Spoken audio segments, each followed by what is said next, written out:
അസ്സലാമു അലൈക്കും. ബിസ്മില്ല അസ്സലാത്തു വസ്സലാമു അലാ അഷ്റഫിൽ മുർസലീൻ വഅലാ ആലിഹി വസഹ്ബിഹി അജ്മഈൻ. അമ്മാബാദ്. ഇന്ന് നമ്മൾ നോക്കുന്നത് ക്ലാസ് 4 ദുറൂസുൽ ഇസ്ലാം ഫസ്റ്റ് പാർട്ട്. അതിലെ 8ാമത്തെ പാഠത്തിന്റെ തദ്രീബാത്താണ്. ഈ ഷോർട്സിൽ തദ്രീബാത്തിലെ കുറച്ച് പ്രവർത്തനങ്ങളാണ് നമ്മൾ നോക്കുന്നത്. ഇതിലെ മുഴുവൻ പ്രവർത്തനങ്ങളും നിങ്ങൾക്ക് വീഡിയോയിൽ ലഭിക്കുന്നതാണ്. തദ്രീബാത്തിലെ 2ാമത്തെ പ്രവർത്തനം നോക്കൂ. നക്തുബു കമാഫിൽ മിസാൽ. ഉദാഹരണത്തിൽ കൊടുത്തതുപോലെ എഴുതാനുള്ളതാണ്. ഉദാഹരണം നോക്കൂ. 1. നബി പ്രവാചകൻ. ഇപ്പുറത്ത് നോക്കൂ. യാ നബി പ്രവാചകരെ. ഹബീബ് ഇഷ്ടപ്പെട്ടയാൾ.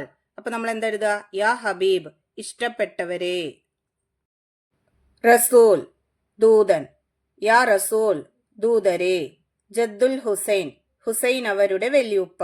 യാ ജദ്ദൽ ഹുസൈൻ ഹുസൈൻ അവരുടെ വല്യുപ്പയെ. വലിയുൽ ഹസനാത്ത് നന്മകളുടെ രക്ഷിതാവ്. യാ വലിയൽ ഹസനാത്ത് നന്മകളുടെ രക്ഷിതാവേ. റഫിഉ ദറജാത്ത് പദവികൾ ഉയർന്നവർ. യാ റഫിഉ ദറജാത്ത് പദവികൾ ഉയർന്നവരെ. നക്തുബു കമാഫിൽ മിസാൽ. അതിലെ 2ാമത്തത് ജമു എഴുതാനുള്ളതാണ്. നോക്കൂ. ദംബുൻ അതിന്റെ ജമു ദുനൂബ്. ഹസനത്തുൻ അതിന്റെ ജമു ഹസനാത്ത്. സയ്യിഅത്തുൻ അതിന്റെ ജമു സയ്യിആത്ത്. ദറജ അതിന്റെ ജമു ദറജാത്ത്.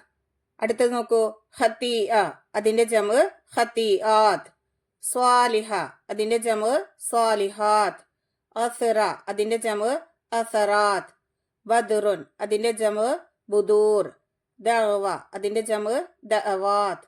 ദഹ്റുൻ അതിന്റെ ജമു ദുഹൂർ. ഇനി അടുത്തത് നോക്കൂ.